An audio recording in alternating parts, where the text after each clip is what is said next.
Oke guys, welcome back to Daily Charting with Toshi, di mana kita akan daily chart your favorite cryptocurrencies.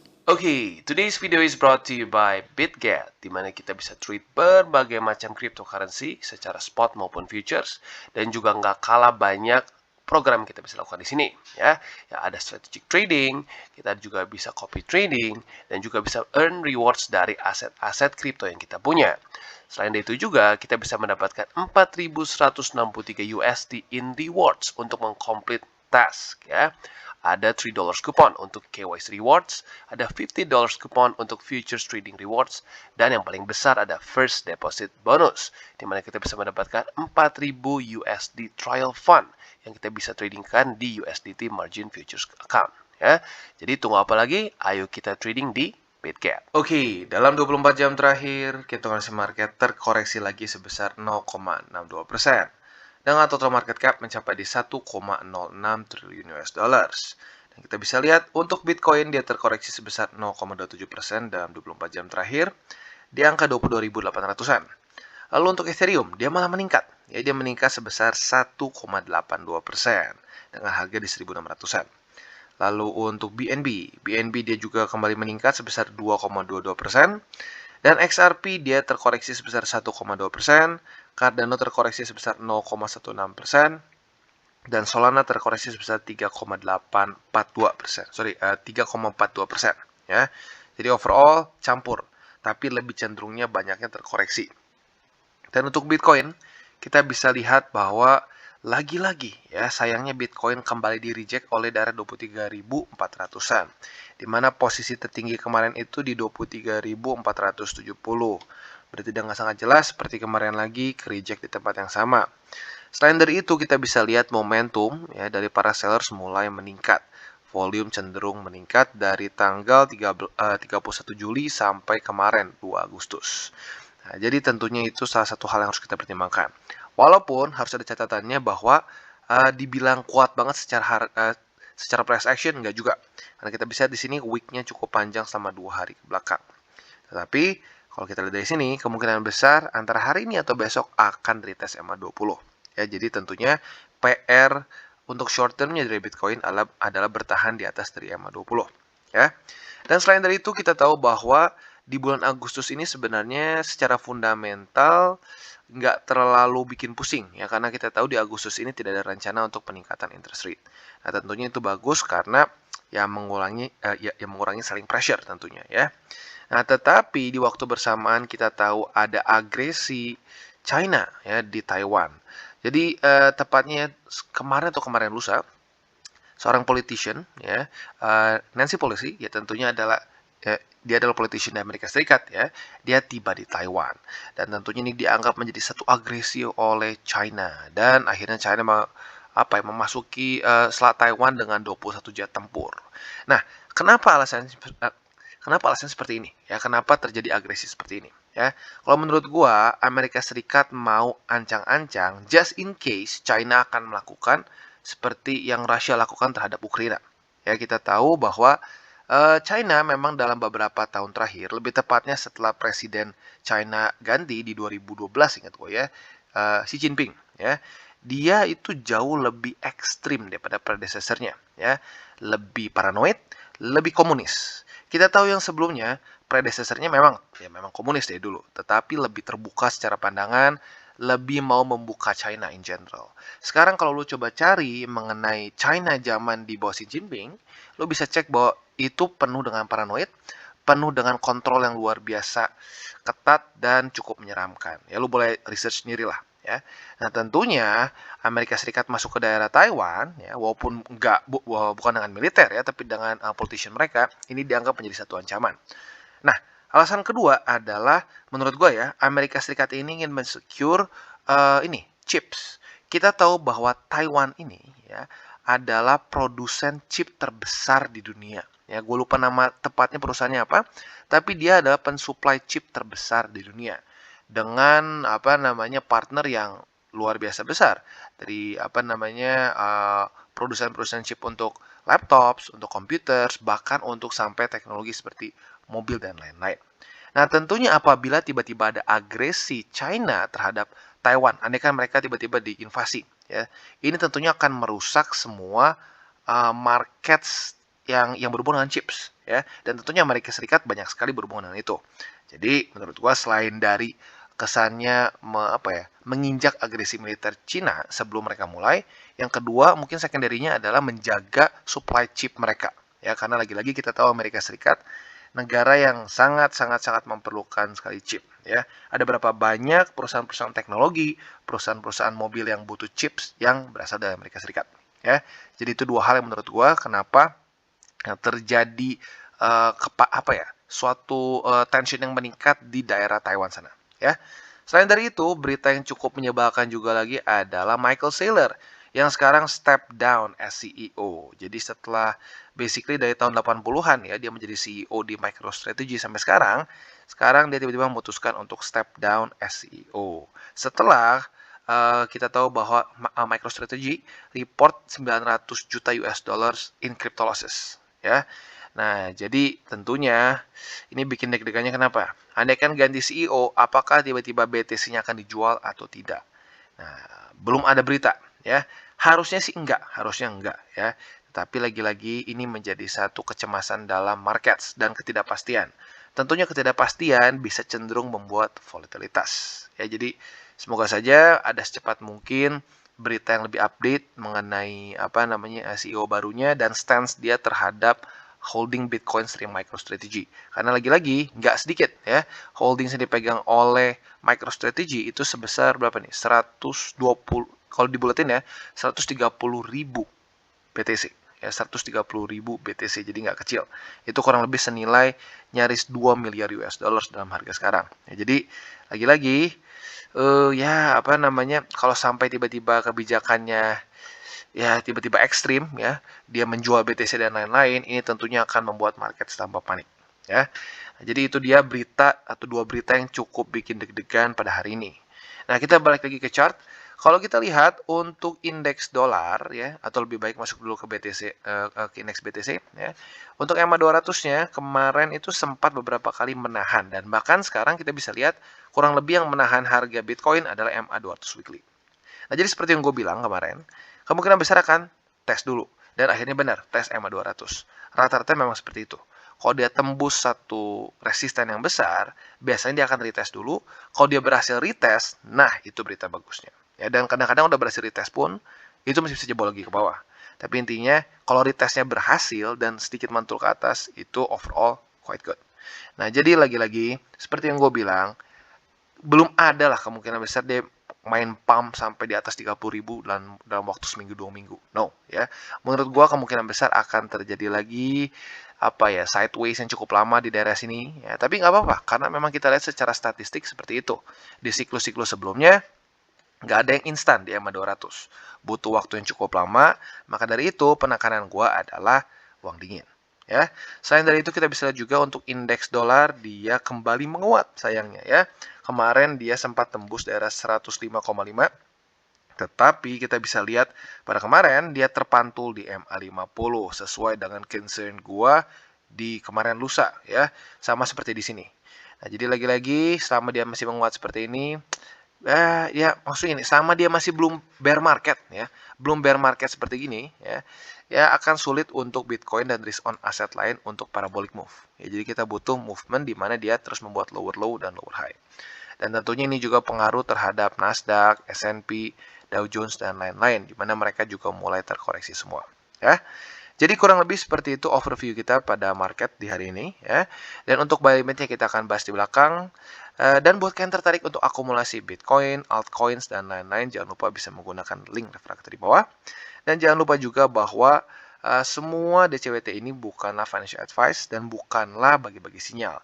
Tujuannya untuk edukasi dan membiasakan para subscriber gue untuk lebih mengerti charting. Oke, dan sekarang kita akan ke buy limit untuk Bitcoin. Jadi seperti yang kita bisa lihat, ya ini rejection kedua dari 23.400-an.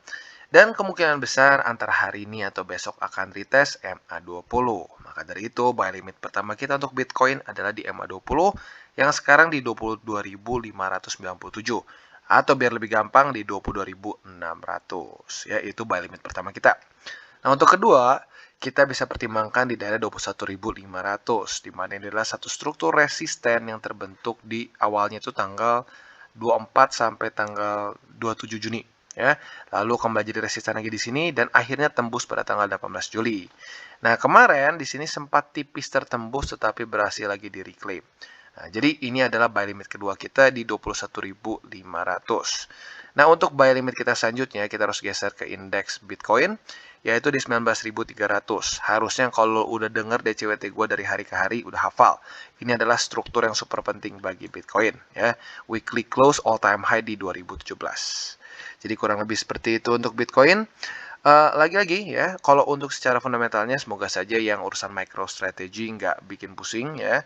Semoga aja CEO-nya nggak aneh-aneh dan meneruskan kebijakan dari Michael Saylor untuk urusan Bitcoin-nya ya. Dan selanjutnya kalau untuk secara makronya lagi ya, kalau bisa ya MA200 dipertahankan ya. Weekly close kembali di 200, apalagi kalau sampai terpantau itu bisa menunjukkan terhadap markets bahwa Bitcoin masih bisa atau masih cukup besar momentumnya ya. Jadi kurang lebih seperti itu untuk Bitcoin. Oke, dan selanjutnya Ethereum. Kita bisa lihat bahwa posisi short Ethereum kemarin yang di 1780 sekarang atau tepatnya kemarin ya nyaris kena TP ya. Hari ini semakin dekat tentunya ya. Tapi untuk TP-nya harus kita geser sedikit. Nah, jadi kemarin untuk TP short itu di 1531. Sekarang kita geser ke 1553. Ya, jadi lagi-lagi buat kalian yang nge-short Ethereum di 1780, TP-nya sedikit dinaikkan. Tentunya itu untuk yang konservatif ya. Nah, di waktu bersamaan untuk spot atau posisi long bisa pertimbangkan di MA20-nya ya, jadi tinggal dibalik. Karena lagi-lagi ini adalah urusan support dan resisten ya. Jadi buat yang ingin akumulasi spot atau ingin ngelong bisa juga di 1553. Nah, untuk nge-short yang lebih agresif ya, yang lebih siap resiko tinggi bisa pertimbangkan di MA50 ya. Tetapi andaikan terjadi pantulan di MA20 dalam beberapa hari ke depan ya, lebih baik buat lo yang punya posisi short di sini TP dulu aja. Ya, lagi-lagi kalau terjadi pantulan, lebih baik lo TP dulu aja. Kalau reject lagi di sini ya, dapat lagi second signal buat ambil posisi short, ya ambil lagi ya. Jadi lebih baik seperti itu ya, menjaga resiko bahwa ada kemungkinan bisa breakout ya. Jadi kurang lebih seperti itu untuk Ethereum. Lagi-lagi secara besarnya atau makronya yang perlu dilakukan oleh Ethereum adalah menembus 1780. Karena kalau kita lihat di weekly-nya juga ya, dengan sangat jelas dia terhentikan di daerah 1780. Di mana di sini adalah ini mungkin masuk disebutnya summer low ya, summer low untuk Ethereum di 2021 ya. Jadi lagi-lagi sekarang dia sedang bekerja sebagai resisten. Tapi kalau dia terpantau di 20 dan bisa tembus lagi ke atas, tentunya secara struktur bagus untuk Ethereum. Oke, dan selanjutnya Phantom. Bagi kalian yang punya posisi Phantom dan sudah bersabar dari kemarin-kemarin ya, sayangnya masih belum dapat. Ya, sayangnya masih belum dapat. Jadi kemarin buat kalian yang sudah pasang TP di MA20, ada perbedaan berapa nih ya. Kemarin itu lowest posisinya di 0,31, sementara dia itu MA20 di 0,3137. Ya, jadi perbedaannya hanya bahkan lebih kecil daripada 1 sen ya. Sayang sekali tapi nggak apa-apa ya, sabar aja. Buat kalian yang punya posisi short dan masih mempertahankannya sampai sekarang, tinggal kalian geser. Kemarin di 0,3137, sekarang di 0,3175 ya untuk TP yang konservatif. Jujurnya dengan kondisi seperti sekarang lebih baik konservatif ya, tapi kalau lu memang nekat, berani lebih ambil resiko besar, nggak apa-apa, lu bisa pertimbangkan di 0,2946. Ya, tapi lagi-lagi kalau sampai terjadi pantulan di 20 dan masih plus posisi short lu, mendingan TP ya. Jadi kurang lebih seperti itu untuk Phantom, dan di waktu bersamaan ya, untuk akumulasi buy atau kalau lu mau ngelong juga bisa pertimbangkan di MA20 yang sekarang ada di 0,3175. Ya, jadi tinggal dibalik. Lagi-lagi technical analysis kalau gue pribadi ya, gue nggak terlalu suka yang rumit-rumit ya. Lebih enak yang gampang dilihat dan time frame-nya nggak terlalu kecil ya. Kalau time frame semenit gitu, 5 menit, boleh aja sih, tapi kemungkinan false signalnya lebih besar dan lu lebih stres ujung-ujungnya ya, karena lu harus lihat per 5 menit, per semenit. Ujung-ujungnya lu hidup kayak nempel terus ke chart ya, which is itu nggak menyenangkan ya. Gue udah pernah coba, jadi makanya kenapa gue lebih suka pakai time frame lebih besar, daily minimal 4 hourly, supaya lebih hidup seperti manusia normal ya. Jadi kurang lebih seperti itu untuk Phantom. Oke, dan selanjutnya kita geser ke Solana, dan untuk Solana ada berita baik dan menyenangkan untuk kalian yang nge-short dengan target TP yang lebih agresif, ya. Jadi kemarin ya sayangnya MA20 tembus. Kalau untuk spotnya ya otomatis nggak terlalu bagus ya. Dan kalau buat lu yang long di sini juga nggak terlalu bagus ya. Tetapi kita bisa lihat bahwa buat lu yang nge-short dari di daerah $44 lebih 42 sen harusnya sudah kena TP. Kalau lu nggak nakal ya. Karena kalau lu pasang kemarin target TP di MA50 itu di 37,48. Sementara tadi pagi ya ada serangan fajar. Posisi terendahnya di 37,45. Jadi harusnya sudah kena ya kalau lu nggak geser-geser. Kalau lu geser-geser ya kalau geser-geser yang kena ya. Lagi-lagi itu dia pentingnya kita stick with our trading plan. Jangan ubah-ubah. Kalau diubah-ubah terus ujung-ujungnya nggak kena-kena ya. Yang ada malah kena liquid atau kena SL. Nah, jadi untuk sekarang buat kalian yang sudah kena TP, gimana nih? Bang, gue pengen nge-short lagi. Ya sabar, jangan dipaksa ya. Kalau lu mau nge-short lagi, sebenarnya paling bagus adalah kalau dia retest $44 lebih 42 sen lagi. Kalau dapat di situ dan ada rejection lagi, ya bisa pertimbangkan untuk nge-short. Nah, kalau untuk ngelong atau pengen akumulasi spot, bisa nggak? Bisa di MA50 ya. Jadi kalau buat lo tertarik untuk ambil posisi ya, ngelong atau ambil akumulasi spot, bisa pertimbangkan di 37,66 untuk di MA50-nya ya. Jadi kurang lebih seperti itu untuk Solana. Quite simple. Dan kalau secara sekarang ya bentuknya sedikit menuju ke double top. Ya, jadi lebih cenderung ke bearish secara secara vibe-nya lebih cenderung bearish karena ada kemungkinan double top di sini ya. Jadi kurang lebih seperti itu, dan PR besarnya adalah mempertahankan MA50. Andaikan MA50 bisa bertahan dan dia bisa tembus lagi ke atas, seperti inilah ya kurang lebih ya. Ini kan double top nih. Kalau double top ya kayak gini turun. Tapi kalau dia bisa kayak gini, sini mantul 50 dan jebol ke atas ya berarti terinvalidasi double topnya ya. Jadi itu PR Solana untuk ya mungkin lebih ke medium term ya.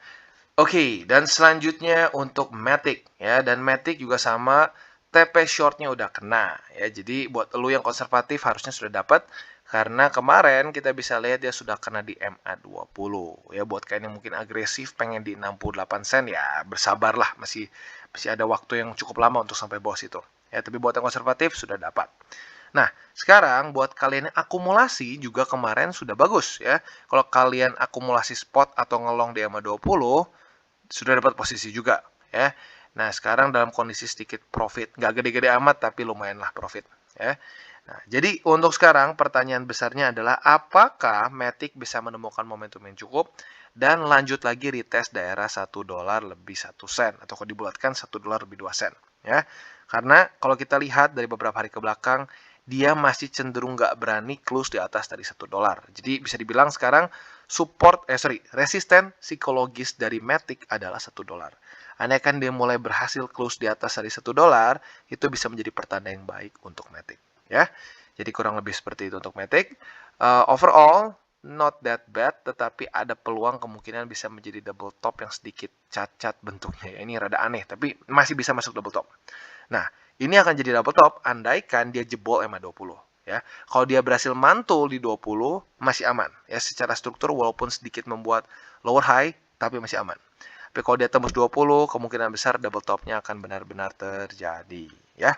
Jadi kurang lebih seperti itu untuk Matic. Lagi-lagi kalau kalian pengen nge-short secara risk reward yang paling baik adalah masih di $1 lebih 2 sen. Ya, jadi kalau mau nge-short lebih baik pertimbangkan sana ya. Jadi kurang lebih seperti itu untuk Matic. Oke, dan selanjutnya kita akan update BNB. Untuk BNB kita bisa lihat MA20 semakin mendekat. Sekarang sudah tembus dari summer low ya, tepatnya di 266,7 USD ya. Nah, tentunya ini menjadi satu tontonan yang menarik. Karena kenapa? Dalam beberapa hari ke belakang, terutama 2 hari ke belakang ini ya, dia membuat satu pola doji ya, doji dan cenderung atas bawahnya si wick-nya nggak terlalu berbeda jauh. Ya, jadi ini menunjukkan kebingungan di markets. Bingung mau naik atau turun. Ya, walaupun volume terlihat ya kemarin lebih ke buyers, kemarin lusanya lebih ke sellers. Tetapi sama-sama masih bingung. Bahkan untuk hari ini pun literally masih stick di daerah yang sama, nggak berubah banyak. Ya. Nah, tinggal pertanyaannya apakah saat dijemput oleh MA20 dia akan terpantul atau malah ngeprank dan jebol ke bawah, ya. Atau bahasa kerennya ya, ini biar apa ya, biar kedengarannya lebih kayak trader nih ya. Apakah ini akan menjadi daerah supply atau daerah demand, ya. Nah, jadi lagi-lagi kita bukan dukun markets, ya tujuan kita sebagai trader ya utamanya adalah bereaksi terhadap markets. Ya, jadi kita lihat, nanti andaikan dia kejemput 20, ya sudah, kita akumulasi di situ secara spot atau lu mau ngelong juga boleh. Kalau lu sampai ngelong di situ, targetnya di mana? Jujurnya nggak dibilang bagus banget sih, nggak sih setupnya ya, tapi not bad ya. Kalau dia terpantul di 20, mungkin lo bisa pertimbangkan TP-nya di 293,6. Ya, karena itu adalah struktur resisten yang baru terbentuk di tanggal 29 dan tanggal 30 Juli lalu. Ya, jadi kurang lebih seperti itu. Untuk shortnya, jujurnya nggak terlalu bagus setupnya. Mungkin bisa pertimbangkan nanti kalau sudah naik ke atas dan 200 reject. Ya, jadi overall seperti itu untuk BNB. Oke, dan selanjutnya kita masuk ke Cardano. Dan untuk Cardano ada berita bagus buat kalian yang nge-short di daerah 53 sen. Ya, jadi kemarin sebenarnya sudah dikasih kesempatan cukup banyak ya, sudah 1, 2, 3 kali. Nah, untuk kalian yang konservatif harusnya sudah dapat TP ya. Tapi buat kalian yang mungkin agresif masih belum ya. Untuk yang agresif tentunya di 44 sen masih cukup jauh ya. Nah, sekarang ya buat kalian yang sudah kena TP ya sudah, congratulations, sudah untung ya. Nah, tetapi buat kalian yang masih nge-hold posisi short kalian, lihat pada hari ini ya, apakah Cardano terpantul atau tidak di 20 ya. Kalau dia terpantul di 20, mungkin kalian bisa pertimbangkan untuk TP ya. TP aja dulu. Kalau sampai naik lagi ke atas dan ke reject, ya udah berarti nge-short kedua kali. Kalau tembus ke bawah gimana? Ya sudah, itu artinya bukan rezeki lo. Ya lagi-lagi untuk trading tuh gak usah pusing. Bang, gimana nih? Kalau ternyata gue udah TP, tahunnya lanjut lagi turun. Ya sudah, berarti rezeki lo sampai situ. Gitu loh.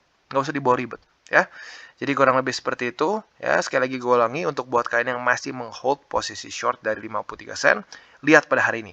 Apakah nanti dia jebol 20 atau tidak? Kalau dia jebol 20 nggak apa-apa, hold aja. Tapi kalau dia terpantul di 20, lebih baik pertimbangkan untuk take profits dulu untuk Cardano. Ya, untuk spotnya lagi-lagi ya, kalau dia terpantul di 20 bisa pertimbangkan untuk akumulasi situ. Ya, jadi ya nggak terlalu berbeda jauh ya. Untuk nge-short, untuk nge-long, untuk akumulasi spot, lagi-lagi kalau gue pribadi TA-nya nggak terlalu berbeda jauh. Ya. Oke guys, jadi itu adalah akhir dari segmen DCWT kita pada hari ini. Dan jangan lupa bagi kalian yang merasakan manfaat dari segmen ini, jangan lupa untuk share ke teman-teman kalian. Dan apabila lu pengen mensupport channel kita, ya TCI, jangan lupa untuk menggunakan link referral kita di bawah. Nggak wajib ya, tetapi apabila lu menggunakan link referral kita di bawah, ada macam-macam ya, dari Bybit, Huobi, Maxi, toko kripto, dan banyak lagi ya. Ya, walaupun nggak wajib, tapi kalau menggunakan link referral kita, lu secara langsung membantu perkembangan dari TCI. Dan satu lagi, jangan lupa juga untuk join Telegram group kita, di mana kita bisa ngobrol-ngobrol santai mengenai dunia cryptocurrency secara dua arah. So, jangan lupa untuk like, subscribe, klik the bell icon, and see you on the next video.